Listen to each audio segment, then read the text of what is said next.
Coach, just was preparing for the game and saw Derek Carr's stats.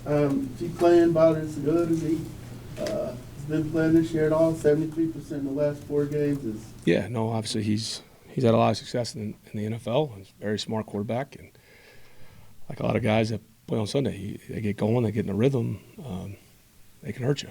But, we got to play well, and it's a huge game for us.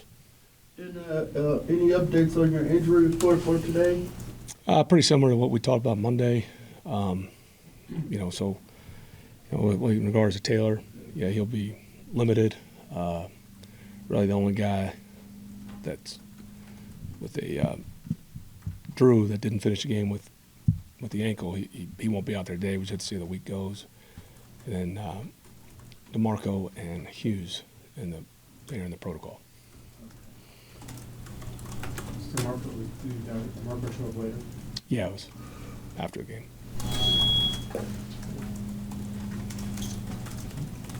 With the way this team has played this year, and as big of a game as this is, what gives you the confidence that the good team that you've seen at points will show up versus the team that's? Yeah, I mean, Mike, you've been out here every day, right?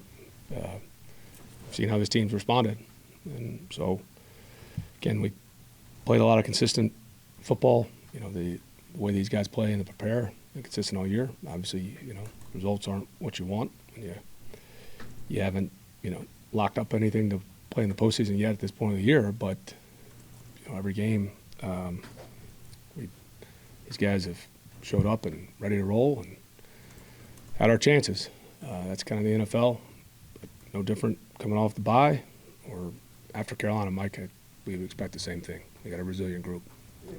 Like you said, the preparation's been pretty similar all year long. Has that been one of the more maddening things?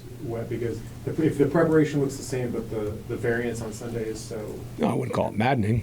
Not at all. I mean, that's what the fine line between winning and losing in this league is, and it's the consistency and the details, that stuff. That sometimes it's the way the game goes and some of the things situationally, right? The other team has a say, and you continue to work through it.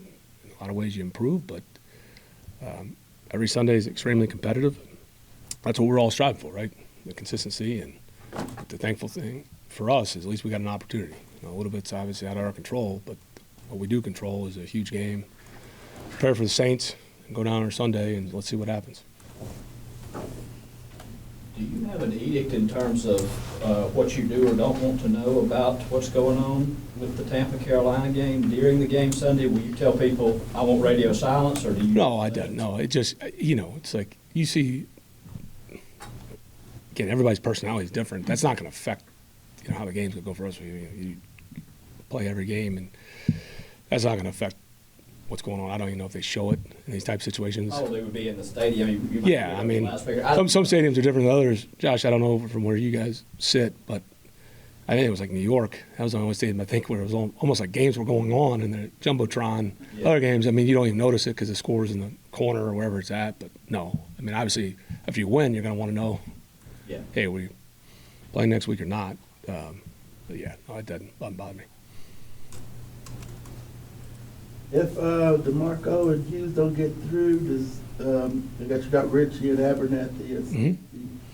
Yeah, and then sure, yeah, we've addressed more DBs here lately, different reasons, sometimes special teams, and so we obviously get a lot of faith if we've got to call somebody up on the elevation, or see how the week goes with DeMarco and Mike, but we feel good about our depth. I know you obviously can only control what you can control. Mm-hmm. How do you prevent kind of that game that's going on that can determine whether you make it or not, as well as your success from distracting you or bothering you? I don't know. Yeah, because you can't. You got to have that focus every Sunday, and obviously, it is. When you get to the end of the year, I mean, you got to acknowledge, like, it's either over or you're not playing, and your mind's going on whoever you're going to play next, and there's an excitement that goes with it. But like everything in life, you just got to focus on what your job is in the present. I just said, thankfully, we still have an opportunity. So that's kind of how I look at it. I don't think there was a moment during the Bears game where like Pitts and Drake maybe didn't know the play call at one point and they. No, it wasn't that. We were on the ball. There was a signal. They were telling them on the side, judge was about where their alignment was. They came back.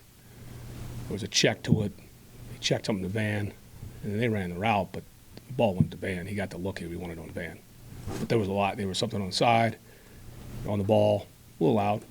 He came down. Yeah, I mean, I know the expression that Kyle, whatever, but the play had already been called in and signaled in from Taylor. But the alert he was looking at was the matchup he had with Van. You said players won't be distracted or anything. What is it? I can't speak for them, but I'm just saying, like, Yeah. it's like every Sunday in the NFL, like, you know, this is a huge game for us. I mean, like I said, anytime you play the Saints, it's a big deal, and this one's got a lot on the line for both teams. Is it a matter? Is it kind of a mark of a team's professionalism to kind of continue to play this, you know, at this point of the season and continue just maintain that level, that same competitive edge that they've had? Yeah, I mean, that's your job, you know. Like, why would you ever take anything for granted? And it's a privilege to do this. I mean, that's, you know, year after year, no matter how long you play, the end of the seasons are always strange for everybody because nothing ever stays the same. I mean, every team changes. You know, I think of the guys that have come through here, and I know there's a lot always made about the drama that comes at the end of an NFL season, but, I mean, you got to think about everybody involved in it. Players, some of these guys may play their last game, maybe on different teams. I mean, there's a lot. Change is constant in this league, and you grow close every year. You know, it's like you live 4 different seasons in one, and you spend so much time together. So there's always a weirdness at the end of the year. You just hope that, especially with this team, that you get the opportunity to still play. So, like I said, I mean, it's our own fault that we're not in total control, but we just still do have life. Are you confident or feel confident that Heineke's ankle is, like, he should be good to go on Sunday? I'm optimistic, but again, that's why you have contingency plans, and you know the way we'll prepare, similar to how Taylor prepared last week. And I know this, Des will always be ready to go, and so will Logan. I mean, they've been that way all year, and that's helped. You know, it's been, you know, an up and down year. Certainly been change in that room. The relationship between the 3 of those guys to me is unique and rare, and it got a lot of faith in all those guys. Cordero reposted on retweeted something about his usage and lack thereof this year, and it kind of intimated that, you know, why would I be happy on social media? I guess. I'm sorry, Mike. I don't have an account. I don't live through my screen, but CP and I always have conversations. We talk. We have real human interaction. I know that might surprise some people. I know a lot of people love to live online. I'm not knocking that. I got a phone, but it just my own reasons. Not thinking I'm better or worse than anybody. I don't have a TikTok either, Mike. So I don't know. I don't follow you there. Maybe I will after the season. Are you on TikTok? No. So we have real human conversations. You don't? Well, okay. I was trying to get you some more followers. I appreciate it. For the few that may be listening right now. But in all seriousness, no, we have real human conversations. I mean, look, got a great relationship with all the guys. We've kind of been through this before, and we have real conversations, human conversations, and I always keep those private with players. It covers league a long time. I don't go online. Don't know the game. Maybe I'll get some advice. Maybe that's what I'll do in the off season. I'll get online more. Maybe I'll get some advice from Compton and Lawan, and they can coach me up, and I'll just start coming after people. Maybe that'll entertain everybody. In terms of his usage, maybe even as a kick returner, I mean, was that something you talked with him going into the season as like, hey, you might not get as many opportunities as you've gotten in the past? No, I think what happens, Mike, sometimes there's things that you can control, things you can't control.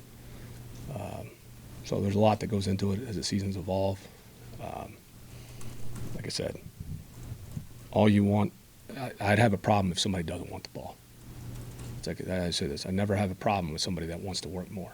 I got a problem with people that don't want to work. But again, any conversations I've ever had, players, coaches, family, just go the old-fashioned way, real conversation. Is there someone that's taught you to, I don't know, be grounded or block out the noise easily, or is there someone in your life that allows you to kind of, besides not having social media, because it's not easy, right? Like, you're aware of it, but how do you not make it? Yeah, just try to, it's like a challenge, it's discipline. Because it's just a waste of energy. I don't knock it. Like, I mean, all seriously, I make a lot of jokes about it. I don't knock it. I mean, it's just the new reality, and that's the world. And especially if you have kids, I mean, you got to be aware. And certainly, I've, in tune to it. I just chose to get off it because I actually found life a lot better. But I just challenge myself the discipline of it. You got to be aware of what's going on in these jobs, and things come up, or what's the way news travels for a lot of people. But that's just personal discipline and things that experiences you have that teach you it's a waste of energy and what the more important things are to focus on. So that's it. Do you ask your family members to not tell you what's going on there? No, I mean, none of that bothers me. I just choose, try not to waste time just passively scrolling. I mean, you find yourself like, the time suck. Like, I got a job to do every week, like, most important thing is these players and this team and getting prepared to play on Sunday, because you lose focus on that. It's just like every week feels like a countdown.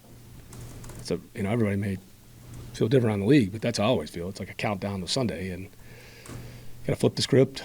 You got to see who's up, who's down, game plan. There's always stuff to do, and if you spend 15 minutes here, 20 minutes there, to me, it's time wasted. David does a great job of keeping me informed. Anything funny, even at my own expense. I don't ever want to lose my sense of humor. I laugh at it, and move on. Then I'm on to third down, blitz pickup meetings. Meeting with Ryan, talking about the game plan, Keys. I mean, that's just how the weeks go. Going back to the Chicago game, Clay said afterwards it's like one of those games where you just kind of burn the tape, so to speak, and forget about it. I know from a coach's perspective, you never want to do that because you always want to go back and. Yeah, I mean. How do you approach that? Yeah, I mean, every time you win or lose. I mean, a lot of things that go on, right? And so, okay, what happened? Here's you obviously look at, or here was our plan going in. Like I said, we talked about it a little bit. I don't want to keep talking about last Sunday, but how those things happen. Okay, here's your plan coming in. Why didn't it work? Would you definitely tough lessons learned here, and then you still have a chance late. Credit to them. We got it behind, backed up, and there it went. And so yeah, I mean, everybody handles it differently. But as a coach, I mean, you've got to be objective every week, whether you win or lose. A couple of minutes ago, you said that you hope that you get the chance to keep going, and you said especially this team. I was kind of just curious, what makes you add that caveat? Well, I just think every team I've been a part of has been here is unique about its own story, and just the present. I think these guys, and no different than 21 or 22, but it's just you love the opportunity to keep going because of the work that these guys put in, and so I think anytime we got a lot of young players on this team. If you get in the postseason, and so they can have that experience, to me, there's nothing like it. When talk about growth as a player or as a team, like you get in those games, and that would be very beneficial for us. You guys are towards the bottom when it comes to points scored on the road. So is it as simple as preventing turnovers and scoring? Some of it. Or is it the stands, or what is it? You can look at them all different. I mean, you go down to, I guess, Tampa won. Say turnovers to a story. Jets, Carolina. Yeah, they sound like excuses. Maybe the weather, the way the game went, right? Certainly Chicago, and I don't want to ever take credit away from their team, but we had plenty of opportunities early. Didn't make it happen. Yeah, so I mean, everyone has a different story, but you look at it all. Why has this happened? What are you doing? Travel schedule. Yeah, you look at it all. Certainly. I know the year's not over, the season's not over yet, but is there something you've learned over the last 17 plus weeks that maybe you didn't realize, either coaching wise or? Yeah, you learn a lot. Yeah, absolutely. Something. I didn't know if there was something specific that stood out that maybe like you didn't realize at the start of the season that maybe. There's always unknowns that come up. Yeah, I mean, I think every year or every week I've had this job, there's something new comes up, and you're always constantly learning things. Yeah, absolutely.